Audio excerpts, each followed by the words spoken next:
Hello, everybody. I want to thank you for coming to the George Washington University, and thank you for coming to this event. I think it's very telling that the governor is coming to speak today at university, coming to speak to a bunch of university students, because this is really where the future of the liberty movement is. Here at GW, the GW College Libertarians has been around for the last 8 years. In those years, we've gone through ups and downs. We've hosted the Students for Liberty International Conference and have been part of the DC Forum for Freedom, which is a organization of DC student liberty groups that involve Students for Liberty groups, Young American for Liberty groups, and college libertarian groups like ours. On that, for all of you students who are here, I say please do get involved with the GW College Libertarians. We have a sign-up sheet out by the registration desk. And for those of you who are not students, please continue to try to support the student cause for liberty. That's really where the future of the movement is. That's where the exciting things are going to be happening within the student liberty movement.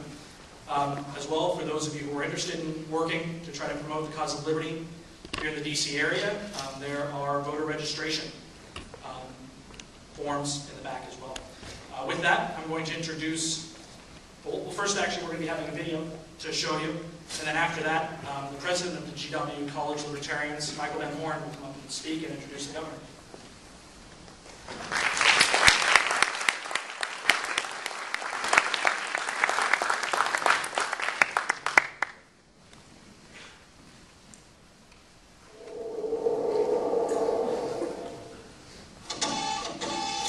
He paid his way through college as a handyman, growing that small business into the largest construction company in the state with 1,000 employees and a reputation for ethical behavior. He's an Ironman triathlete, an avid cyclist and outdoorsman, an adventurer who summited Mount Everest with frostbitten toes and a leg still healing from a recent break. During his 2 terms as governor, he did what people in office rarely do. He kept his word. A Republican, he was re-elected in a state that votes 2-to-1 Democrat in a landslide. He vetoed wasteful spending 750 times, cut taxes 14 times, reduced the size of state government through better management instead of layoffs. He left the people of his state with hundreds of miles of new highways, new schools and bridges, improved state services, a balanced budget, and $1 billion surplus. All without raising taxes a penny. He's fiscally conservative and socially cool. GQ magazine declared him the sanest man running for president and described him as absurdly honest and smart. His name is Gary Johnson. Gary Johnson isn't the norm in politics, he's the future. Gary Johnson can fix the America the 2-party system has broken. He's a handyman.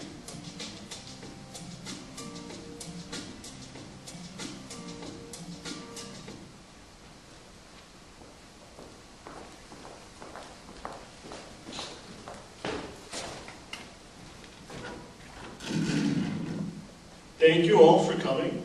And thank you to Governor Johnson for joining us tonight. We are honored to have him at the George Washington University. Truly thank you. An avid skier, adventurer, and bicyclist, Governor Johnson has reached the highest peaks on 4 of the 7 continents, including Mount Everest. And most recently, not to be outdone with his athletic prowess, he ran for governor of New Mexico and was elected. He served 2 terms before being term limited. A successful businessman before running for office, Governor Johnson started a door-to-door handyman business in New Mexico. And he did this to help pay his way through college. 20 years later, he had grown this company into one of the largest companies in New Mexico with over 1,000 employees, though he sold off the business because he wanted to ensure there was no conflict of interest while he was governor. Not a single person was laid off. Governor Johnson brings this business mentality to government. He conducts a cost-benefit analysis of all decisions, all bills that reach his desk. He thinks practically and not ideologically. Term limited, Johnson retired from public office in 2003. Recently, though, he was the 2012 Libertarian presidential candidate.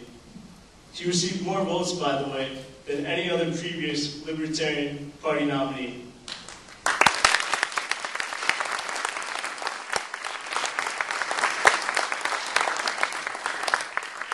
Governor Johnson is a champion for peace, prosperity, and liberty. Please give a warm, loud welcome to Libertarian presidential nominee and Governor Gary Johnson.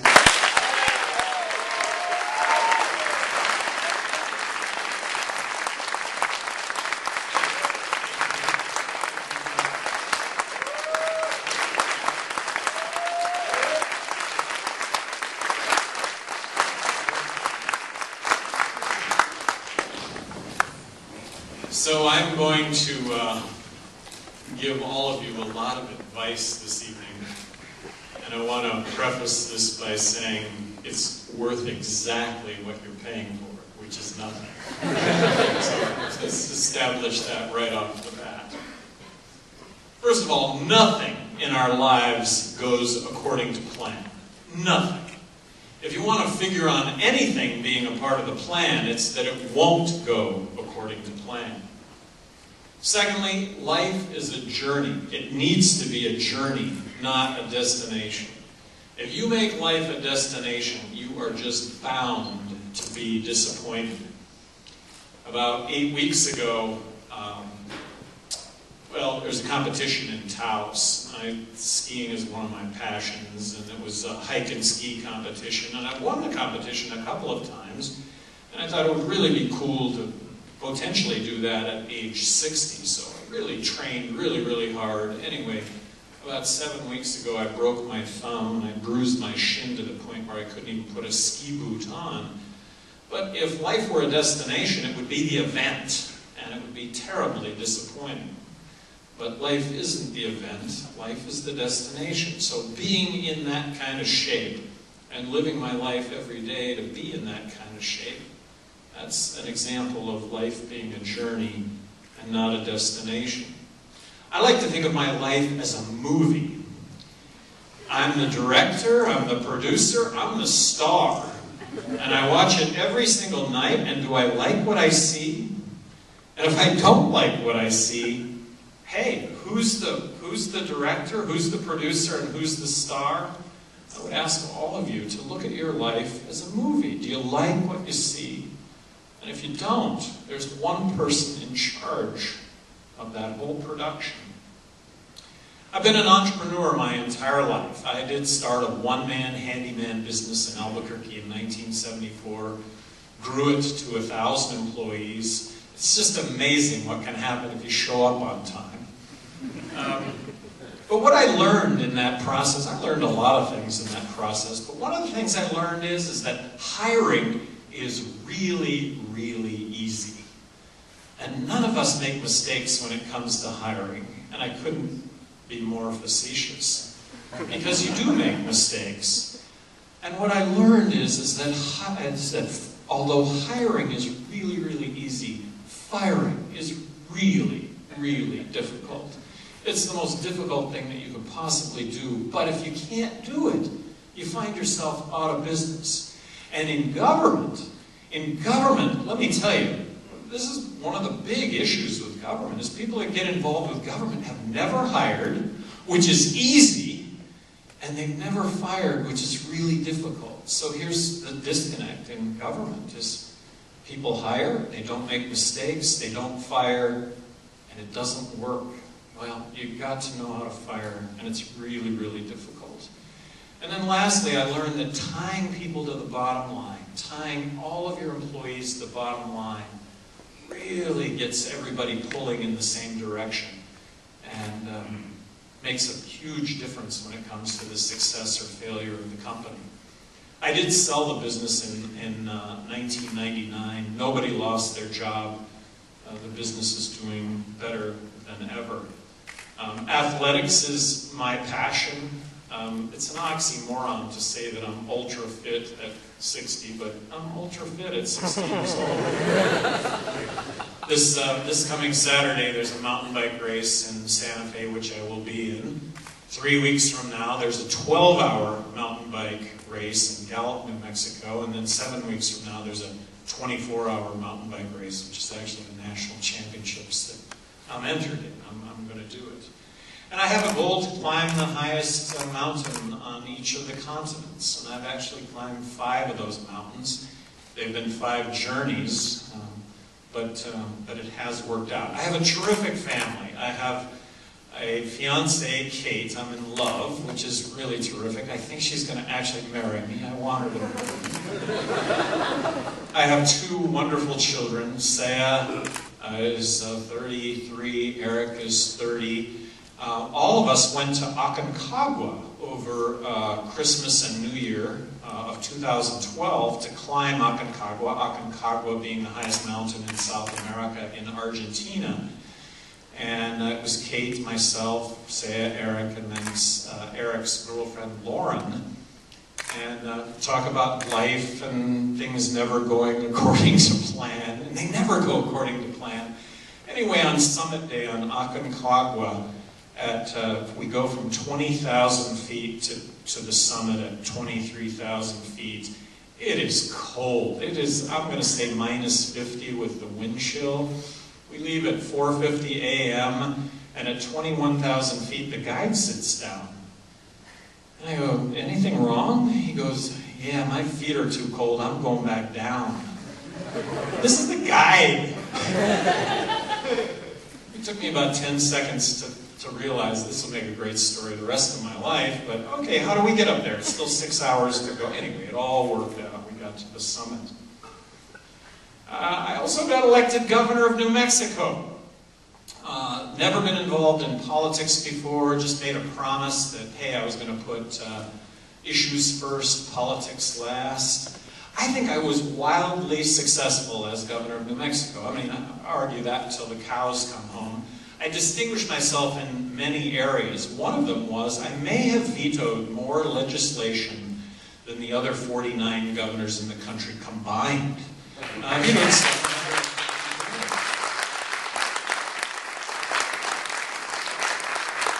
was a lot of legislation that was going to tell you and I how to live our lives, and I didn't think that legislation was going to make a difference in any of our lives other than to add time and money to our lives. And I actually stood up and said that. Money for me has always represented freedom. I think that so many people go through life getting as much money as they possibly can, and what it ends up being is it ends up being things as opposed to experience. And like I say, for me, money's always been about freedom, so having sold my business in 1999, it gave me the freedom to do what I want to do when I want to do it. Now that doesn't mean that that's a whole lot of money, but here's an exercise that I've done before, and I would ask you all to do this exercise. What if you had all the money in the world? What if you had all the money in the world? What would you do with your life? Well, I'd build my dream home in Taos, New Mexico, close to as good a skiing as anywhere on the planet. I'd have the biggest big screen TV that I could possibly buy, and I'd pipe music in and play the music loud all the time. I'd have a goal to travel to the 7 continents, a journey to try and climb the highest mountain on each continent. I'd eat really well, and I'd become as good a cook as I possibly could. I would exercise on average 2 to 3 hours every day. I'd drive a Porsche. I'd also have a Toyota pickup truck to carry around my athletic toys. And I'd always have the latest and greatest when it came to athletic equipment. I'd travel a lot. I'd go from one adventure to another. I'd enter monster athletic competitions.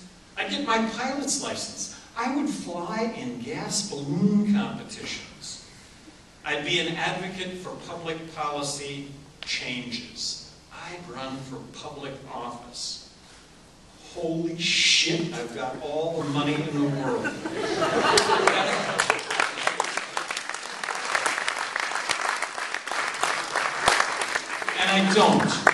this exercise. Do this exercise. Back to, this is your movie.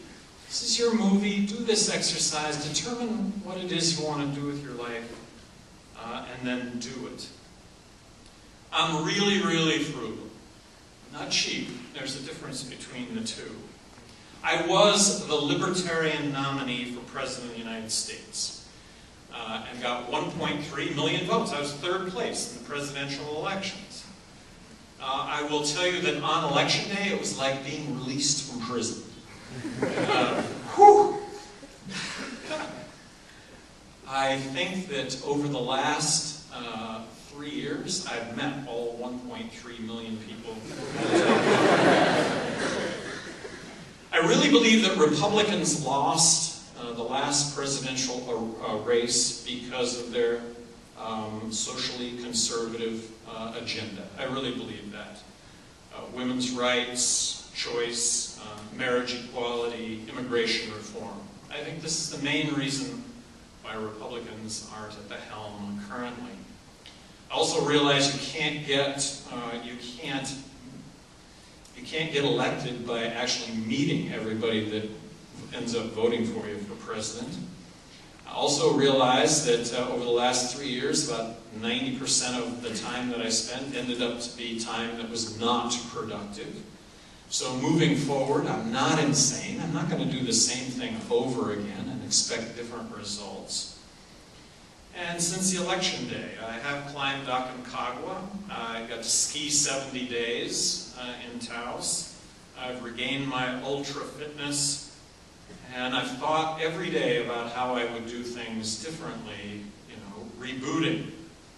I absolutely believe that if I would have raised $45 million in this last election cycle, and Ron Paul raised $45 million in the last 2 cycles, that we would have been able to leverage that and that I would actually be President of the United States right now.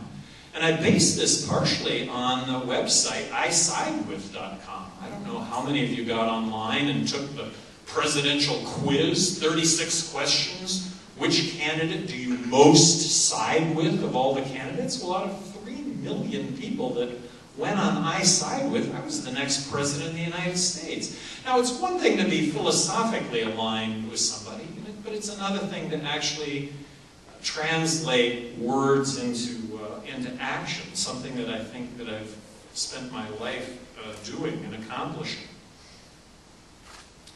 If I would have been in the presidential debates, if I would have been in the Republican side of the debates, there were a couple of things, and I play this game in the debates, right? They ask the question and I answer it because that's the way it would be if you're on the debate stage. So I'm not thinking about these for days on end or even minutes on end. I'm thinking about my immediate response to a lot of the questions that were asked. One of the questions that was asked in the Republican debate was, okay, balancing the budget is really important, and I think balancing the budget is like the #1 priority that government should have right now. But the question was, would you take 90% spending reduction and a 10% spending increase, meaning raise taxes 10% and take a 90% tax reduction to balance the budget?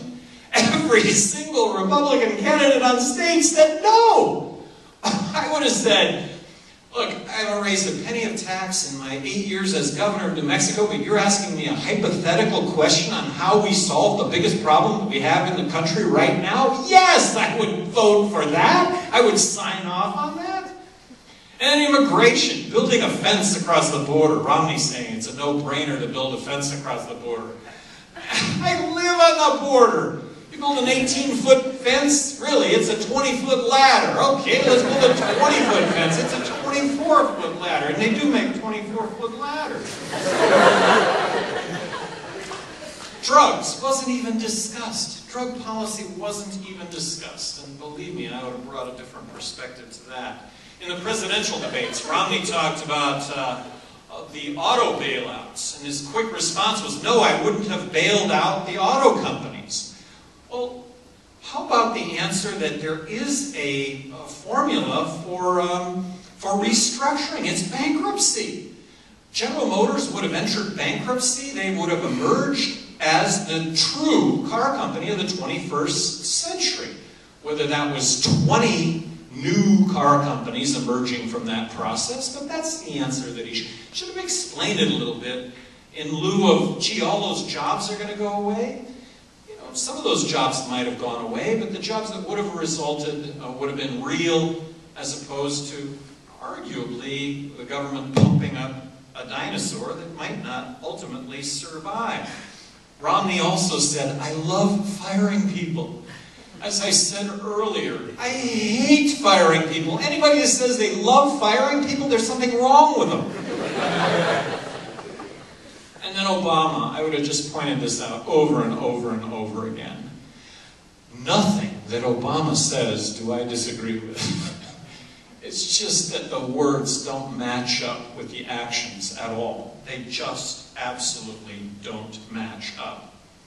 Speaking with a broad brushstroke, I am fiscally responsible, I am socially accepting.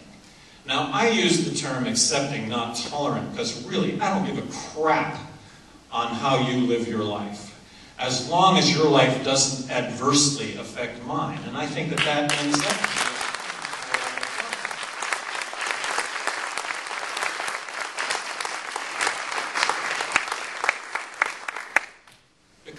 faces a lot of issues, and I think it's important to understand that we're not a democracy. You know, we democratically elect our officials, but we're a republic. We're a constitutional republic. We're a country that's governed by law, and the law is the Constitution of the United States. So everything needs to fall back on the Constitution, and if we don't like the Constitution, then that's a process of amending the Constitution. But let's start off with some of the issues of the day. Number one is taxes. I advocate eliminating corporate tax, eliminating income tax, abolishing the IRS, and replacing all of it with one federal consumption tax. Now, economists that I talk with, the free market economists that I talk with, say that, you know, this is really a good idea. This is the best reform. This is the best of the worst, if you will, when it comes to taxes, but this is what we need to do. Now, I'm embracing the fair tax simply from the standpoint of this is a terrific starting point, and it would be great to have a national debate and discussion over how to best implement one federal consumption tax. But imagine not having to deal with the IRS. No IRS, no income tax, no corporate tax. Obama argues, let's drop the corporate tax to 33%. Romney says, let's drop it to 28%. Millions of jobs will get created. Well, what if it's zero? What if corporate tax is zero? Tens of millions of jobs will get created in the United States. Why would you establish a business anywhere on the planet other than the United States, given a zero corporate tax rate environment? Now, the fair tax is pegged to be revenue neutral, so government still needs to be cut by 30% to balance the federal budget. But the fair tax, 28% tax, consumption tax, sales tax on goods and services, new goods and services. And before you fall off your chair and think, oh man, you mean I'm going to pay 28% more for everything that I buy? Well, actually, there's a notion that it ends up being cost neutral. And if I could use as an example a can of Coke. A can of Coke that currently sells for $1 contains 28% embedded, non-transparent federal tax. That's corporate tax that Coca-Cola has to pay. That's Social Security match, Medicare, unemployment. All of those would come out of the proceeds of the fair tax. So no longer would there be any deductions, any more deductions from your payroll check. Social Security, Medicare, unemployment coming out of the proceeds of the fair tax. So back to the can of Coke. The can of Coke would end up selling for 79 cents. Coke would be able to make the same amount of profit, 79 cents, apply a 28% consumption tax, still cost you and I $1, but now we've paid the tax. And if you think about that a while, actually it makes some sense. And then immigration, you know, when you talk about immigration and the fact that people that come over into this country don't pay tax, nobody's going to be able to avoid paying one federal consumption tax. I'd ask you to check it out. fairtax.org, check it out. It's a great starting point to have a debate and a discussion over how to best implement a federal consumption tax in lieu of income tax, corporate tax. No more IRS. Education, a gigantic issue in this country. And really, it starts and ends with education. The better we're educated, the better lives we all have, the better the prospects are in our lives. I would just suggest that the best thing that the federal government could do when it comes to education is to get out of the education business completely. Abolish the Federal Department of Education. And very quickly, the Federal Department of Education gives each state 11 cents out of every school dollar that every state spends. But it comes with 16 cents worth of strings attached. The federal government says, look, we're going to give you 11 cents here, but you have to do A, B, C, D, and E. Well, to do A, B, C, D, and E costs you 16 cents. So what we don't recognize is that it's really a negative to take federal money. They mandate what you have to do, yet they don't give you enough money to be able to accomplish that. If they just got out of the educational business and left education to the states, 50 laboratories of innovation and best practice, I think that's exactly what you would have. I think you'd have some fabulous success that would get emulated. I also think you'd have some horrible failure that would get avoided. But the notion of one size fits all, the federal government has all the answers, I reject that. As governor of New Mexico, I would have been more outspoken than any governor in the country regarding school choice. I really believe that bringing competition to public education is something really exciting, that we would have tremendous innovation. Why do we even have bricks and mortar when it comes to education? The Khan Academy, I'm sure many of you are familiar with the Khan Academy. You can get an education, kindergarten through a doctoral degree in any subject for free. Well, there are programs throughout the country that have teachers in conjunction with the Khan Academy monitoring students and their progress and getting them over the humps. And anyway, this is the model of the future, but you'll never see this. You'll never see any of this innovation occur if the federal government is driving it from the top down. Guns. Guns is front and center right now. As a result of Aurora, Colorado, I made a pledge to myself, and that was that I was going to get my concealed carry permit in New Mexico, something that I was able to sign into law. The notion that I might bring this kind of tragedy, maybe to an end, or lessens this kind of tragedy to some degree. When I was governor of New Mexico and Columbine happened, I was asked, well, what kind of legislation do you pass to prevent this from happening? Well, nobody wants to hear what I'm about to say, okay? And I'm not proposing this legislation either. But if you want to talk about something concrete that would actually lessen a tragedy like Columbine, or potentially even prevent it, you would have a requirement that teachers would have to have guns in their desk. I mean, that is a way to lessen, that is a concrete way to make this happen. I'm under the belief that if you outlaw guns, outlaws are going to end up with guns. That's my fundamental belief.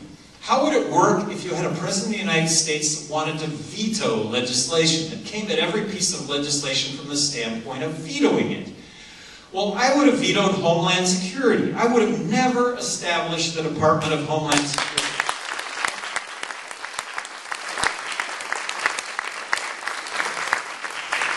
I spent all my time after 9/11 as governor of New Mexico saying no to all these security initiatives that would have just cost a whole lot of money, a whole lot of time, and not made any difference in anybody's life.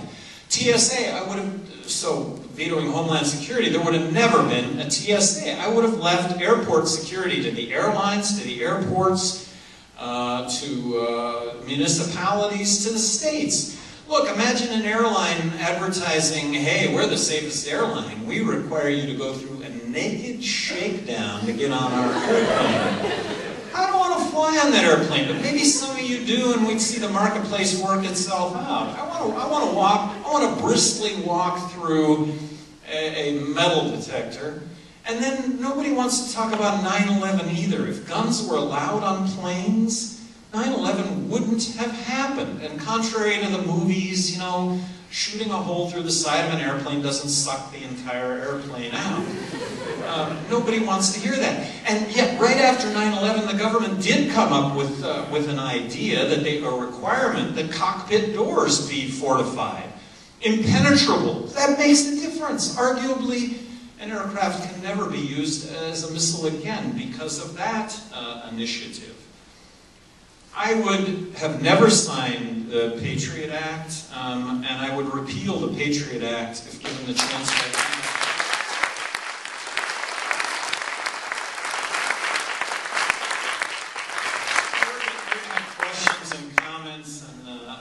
So I'd like to hear your comment on this, but in a nutshell, isn't the Patriot Act really about denying due process? I mean, that's what it's really about, and that's what we need to ensure. We're a constitutional republic. The Constitution says that we have due process, and yet that's what has gone out the window. Military intervention. We need to bring an end to our military interventions. We need to recognize that as a consequence of our military interventions, we have millions, tens of millions, hundreds of millions of enemies to this country that, but for our military interventions, would not otherwise exist.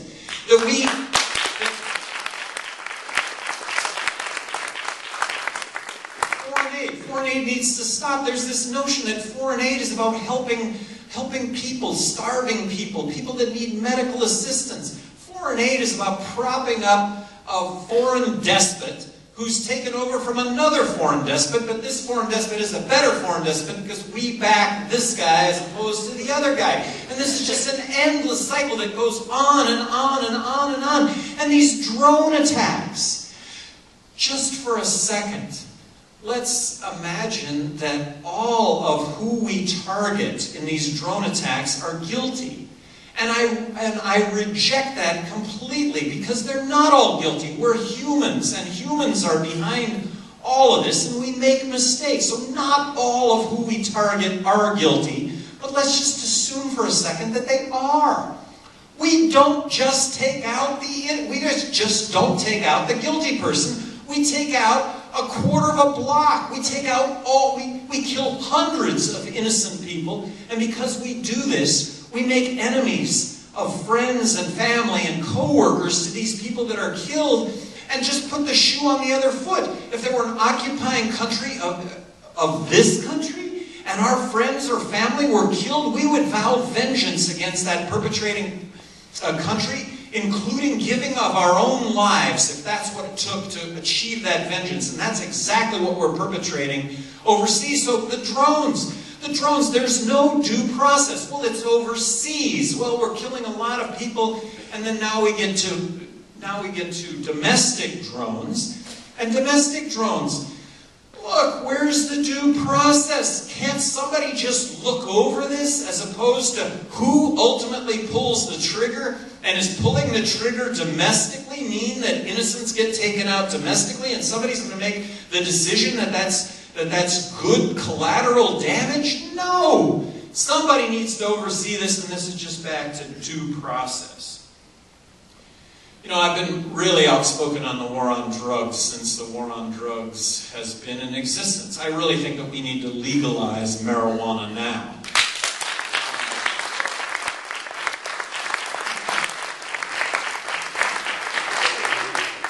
Earlier this ski season, I'm riding up the chairlift with this guy, and the guy looks over at me and he goes, "Man, you look like Gary Johnson." I said, "Oh man, I get that all the time." He says, "You are Gary Johnson." I says, "Yeah, I am." Wait a minute. He says, "No, Gary Johnson's a lot bigger than you are." "No, I'm Gary Johnson." He said, "Man, will you smoke a bowl with me? I'd be so honored."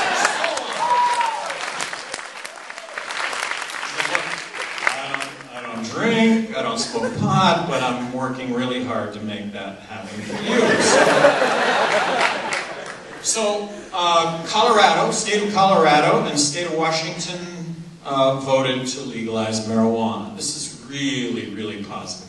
These are the first dominoes that are going to fall. All 50 states are going to fall in line. There are going to be a lot of reasons why when everybody figures out that that everybody gets on an airplane to go to Denver for the weekend to chill out. Well, maybe they can chill out here as opposed to being in Denver.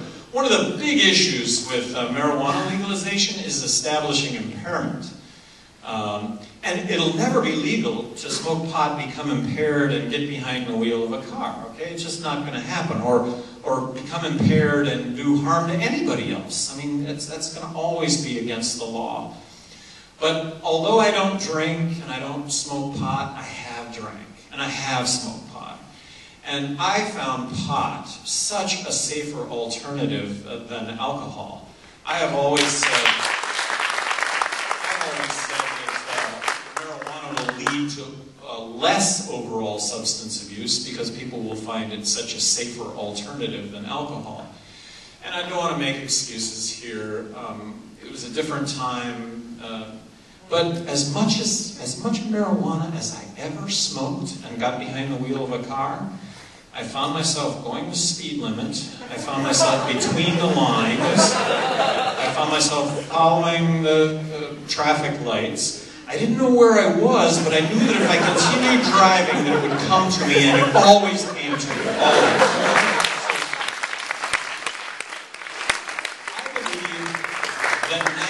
Of the drug problem is prohibition related, not use related, and that is not to discount the problems with use and abuse, but that should be the focus.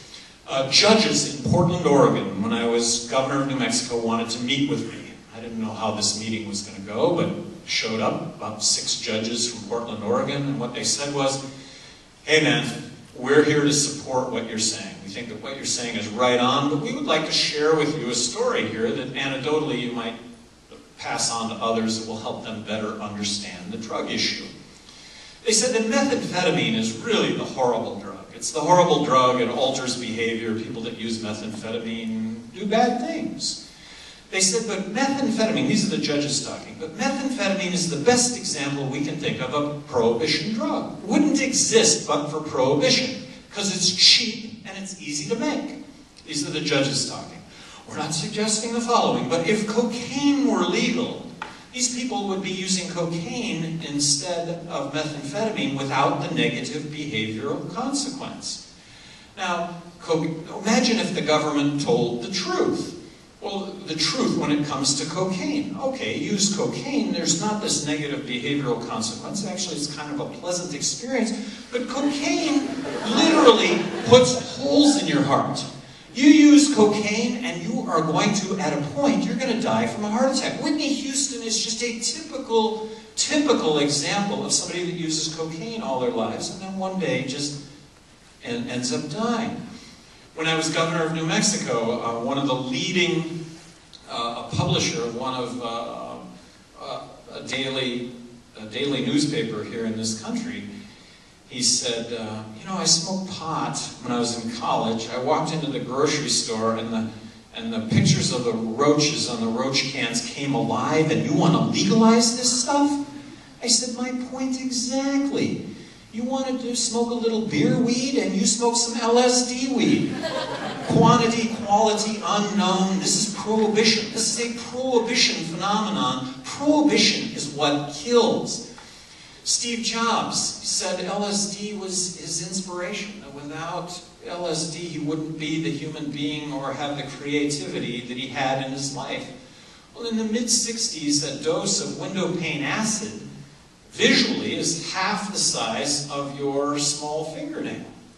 Well, in the 60s, there were people, because of prohibition, that were taking doses of window pane acid. They were taking sheets of window pane acid, thinking that they could fly and jumping out of windows. That is a prohibition phenomenon.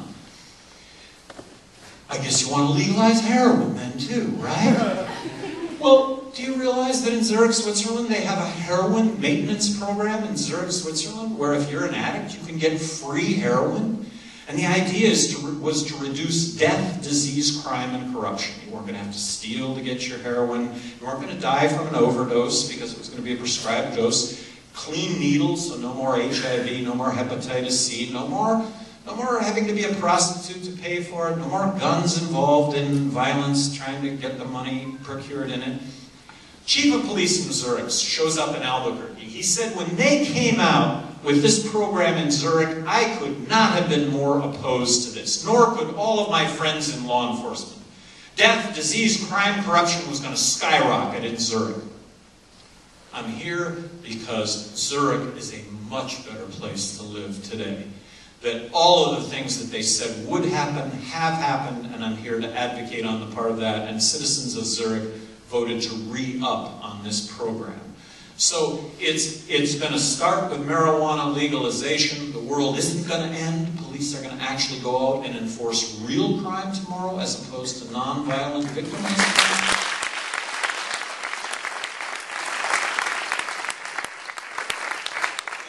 Change America for the better. Monetary policy in this country. Holy cow, that is a rigged game.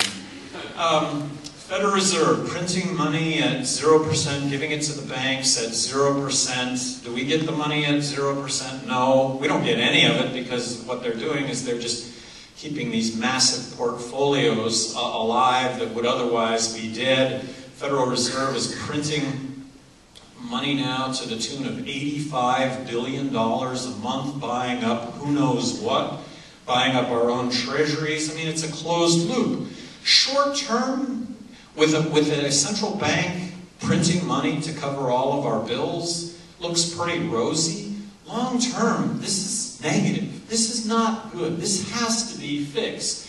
And long term, what is long term? 4 years, 6 years, 8 years, 10 years? There's going to be inflation that results from printing money to the tune right now of 30 cents out of every dollar that we're currently spending. So, you know, this is a wave of cash that we're all surfing, and it's a wave of cash, and it's artificial. It's going to peter itself out, but we've got to fix it. And I can't believe it hasn't imploded to this point, but it hasn't. And the implosion is going to be that the dollars we have don't buy a thing because of the accompanying inflation that goes along with this.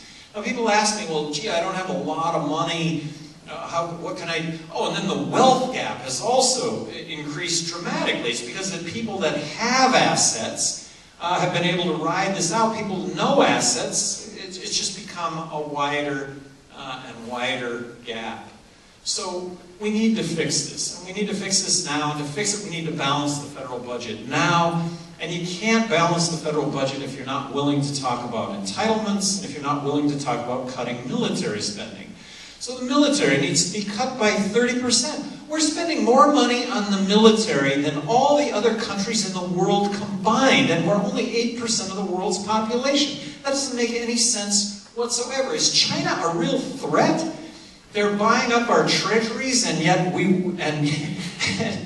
yet we're going to bomb them? We're going to go to war with them? I mean, really, there is no threat anywhere. We should be vigilant to the terrorist threat. But these interventions have resulted in nothing but a negative consequence. So cutting the military by 30%. Social Security. Social Security is a program that is absolutely savable. Okay? It is a problem that is pale in comparison to Medicaid and Medicare. Social Security, I am advocating the fair tax, so no more deduction for Social Security out of your check, nor would be an employer match. That would come out of the proceeds of the fair tax. But Social Security, very quickly, raising the retirement age. It's something that needs to happen. When Social Security was established in the mid-30s, the average age of an American was like 57 years old, and they established it at 65. Well, nobody's going to live to 65. Using that same ratio today, I mean, the retirement age should be 82. Well, maybe not 82, but how about something higher than what it currently is? Then I think you could have a very fair means testing for Social Security. How much money did you make? How much money did you pay in? Should you get more money back than what you paid in? And then back to the fair tax, that becomes kind of a moot issue if all the proceeds for Social Security comes out of a federal consumption tax. And then I think you should have an opt-in, opt-out. Medicaid and Medicare, though, that's the real big drivers of the budget. Well, how do you reform Medicaid and Medicare? I think You've got to get the federal government out of the healthcare delivery business completely and devolve it to the states. Block grant the states a fixed amount of money, 30% less than what we're currently spending for the poor, Medicaid, and for Medicare, those over 65, which is currently a federal program. Block grant the states 50 laboratories of innovation and best practice, and that's exactly what you will have. You'll have some fabulous success that'll get emulated. You'll also have some horrible failure that'll get avoided because we're all so competitive. But if we think one size fits all, it doesn't, and that's what has us in the predicament that we're in. And the alternative to not fixing this is no health care whatsoever. It is a government that implodes, where there are no goods and services because money doesn't buy a thing, and that's a monetary collapse, and that's the road that we're headed down unless we fix all of this. Marriage equality. I support marriage equality. I think that, more importantly, I think the Constitution of the United States supports marriage equality. That this is not a state's issue, that this is a federal issue because it's a guaranteed constitutional right, on par with civil rights of the 60s. Federal government does have a role, and that's to ensure that the Constitution of the United States is upheld in all the states, and none of the states can go awry of the United States Constitution.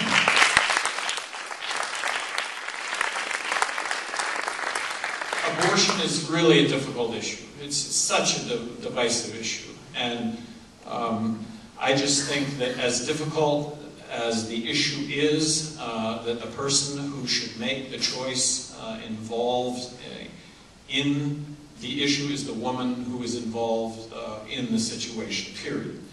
And so I support a woman's right to choose. Immigration. Immigration is such a hot-button issue. Look, I'm a border state with Mexico. Make it as easy as possible for somebody that wants to come into this country and work to get a work visa. Not a green card, not citizenship, although that should be part of comprehensive immigration reform. But make it as easy as possible for somebody who wants to get a work visa to get a work visa. That would involve a Social Security card. That would involve a background check. We don't want criminals working in this country. And then taxes. If we implement one federal consumption tax, nobody avoids paying one federal consumption tax. Student debt.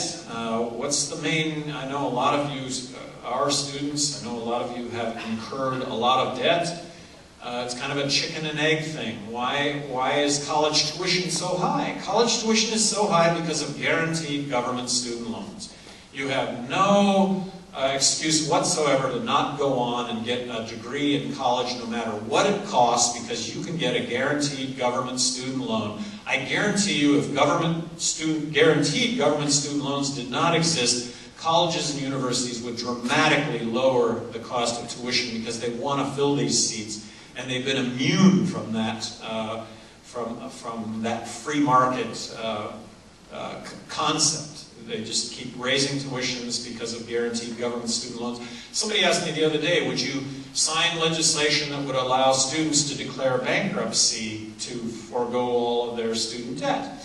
I said, well, no, I wouldn't change the rules in the middle of the game because you've signed on to this. But I would sign that legislation tomorrow, and it would have the same effect. And that effect would be is that nobody's going to loan you money unless they think you can repay. It's going to result in fewer student loans. It's going to result in dramatically lower cost of tuitions. I'm going to end this up here with another bit of advice. And I want to remind you, any of my advice is worth exactly what you're paying for it. Nothing. But that is that whatever it is that you do, whatever you like to do in your life, do it entrepreneurially. Be your own boss. The rewards for this are 100-fold. And as difficult as it's going to be to start your entrepreneurial venture tomorrow, it'll never be easier than tomorrow, or 2 weeks from now, or 2 months from now, or 10 years from now. It'll never be easier. But most people procrastinate. They don't make that happen. And I just want to beseech you. Do this. Do this. Make your own job. Make your own job and then make jobs for others. Because this is an opportunity that we all have. And It works. I am going to close with Johnson's 7 Principles of Good Government, and then we're going to open it up to questions, comments, any insults that any of you have. But Johnson's 7 Principles of Good Government. Number 1, be reality-driven. Find out what's what and base your decisions and actions on that. Number 2 is always be honest and tell the truth. It's extremely difficult to do any damage to somebody who's willing to tell the truth regardless of the consequences. Now that isn't to say that you say something wrong, but when you say something wrong and you've been proven wrong, you need to change what it is you're saying, because you're always going to be about the truth. Always do what's right and fair. You know, the louder your critics become, the more you accomplish. Learn to ignore your critics and continue to do what you know to be right. Number 4, determine your goal, develop a plan to reach that goal, and then act. Don't procrastinate. Number 5, make sure everybody who ought to know what you're doing knows what you're doing. Communicate. Number 6, don't hesitate to deliver bad news. Acknowledge your mistakes. Acknowledge your mistakes. Fix them. Anything that can be revealed eventually should be revealed immediately. And then lastly, and it's kind of on the lines of being an entrepreneur, do whatever it takes to get your job done. If you have a job right now that you don't love doing, quit. And tomorrow, get one that you do love. Back to your movie. You're in charge. You're in charge. Do what it is you want to do with your life. There's nothing better than getting up every single morning and enjoying what it is that you do. Thank you very much.